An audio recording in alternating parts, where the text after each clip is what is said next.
Hai semua, Assalamualaikum warahmatullahi wabarakatuh. Sebelum saya memulai video, lebih baik kita perkenalan dulu dong. Sebab ada pepatah yang mengatakan bahwa tak kenal maka tak sayang. Maka lebih baik kita melakukan perkenalan dulu. Perkenalkan, nama saya Nova Purnamasari. Saya dari Fakultas Ilmu Tarbiyah dan Keguruan, dan saya mengambil jurusan PGMI atau Pendidikan Guru Madrasah Ibtidaiyah. Alasan saya mengambil jurusan ini karena saya sudah bercita-cita dari kecil ingin menjadi guru. Mungkin itu saja perkenalan dari saya. Selanjutnya simak video berikutnya ya.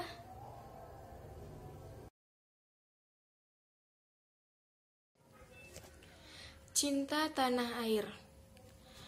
Pasti banyak orang yang masih bingung tentang apa itu cinta tanah air. Baiklah, di sini saya akan memberitahu kalian apa itu cinta tanah air.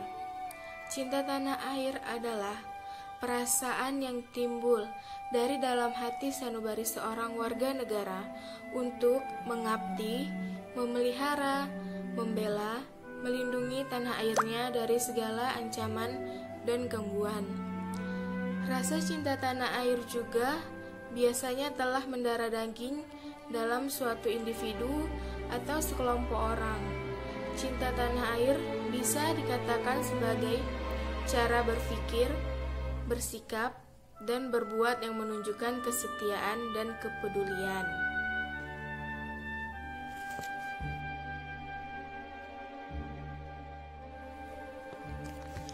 Adapun cara yang dapat dilakukan untuk menumbuhkan sikap cinta tanah air terhadap anak, yang pertama yaitu menjadi teladan. Orang tua memiliki peran penting dalam hal ini, karena orang tua harus pertama-tama mencintai budaya asli leluhurnya atau budaya daerah setempat di mana mereka tinggal. Karena ketika anak-anak melihat teladan dari orang tuanya, maka anak-anak akan meniru dengan senang hati. Kedua, menggunakan bahasa daerah di rumah. Gunakanlah bahasa daerah dari mana Anda berasal ketika berada di rumah, sehingga kelestarian masing-masing bahasa daerah akan tetap terjaga. Yang ketiga, mengikuti les keterampilan. Mengikuti les keterampilan putra atau putri Anda ke dalam ekstrakurikuler sekolah atau sanggar-sanggar kesenian adalah salah satu cara memperkenalkan sekaligus untuk mempelajari keterampilan-keterampilan kesenian daerah, tidak hanya dari daerah di mana dia berasal, tetapi juga kesenian dari daerah lain. Yang keempat, rekreasi budaya keluarga. Alih-alih memilih pergi ke mall atau tempat-tempat hiburan modern, lebih baik Anda mengajak anak-anak Anda untuk mengunjungi pusat kesenian daerah setempat, seperti pusat kesenian membatik, pusat kesenian musik tradisional, museum budaya, dan lain-lain.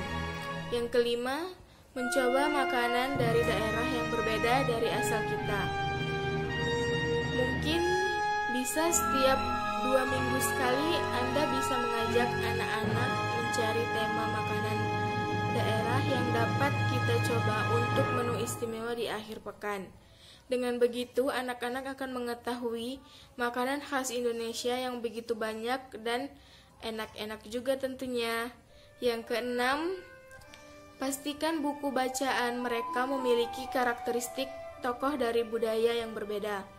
Seperti belikan anak-anak Anda buku cerita rakyat dari berbagai macam daerah, seperti bawang merah, bawang putih, legenda maling kundang, dan sebagainya, agar dapat kita jadikan pilihan bagi anak-anak usia sekolah dasar. Yang ketujuh, memperkenalkan mereka dengan aneka pakaian tradisional.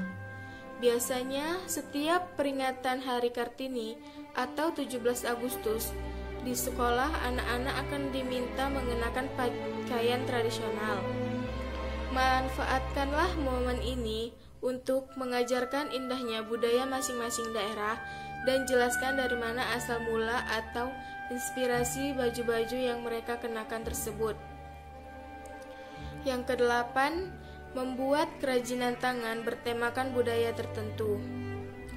Orang tua dan anak dapat mencari ide kerajinan sederhana dari internet yang bertemakan budaya tertentu, baik dari Indonesia maupun seluruh Indonesia. Misalnya origami dari Jepang atau kertas mewarna dengan gambar teknik tertentu. Dan pada saat anak-anak mengerjakannya, ceritakanlah pada mereka tentang daerah atau negara tersebut, di mana letaknya, apa saja musim yang mereka miliki, bagaimana bahasanya, serta keunikannya. Yang kesembilan, hadiri acara-acara kebudayaan bersama keluarga. Mungkin itu saja hal-hal yang dapat Anda lakukan agar Anda dapat menumbuhkan sikap cinta tanah air terhadap anak Anda sendiri.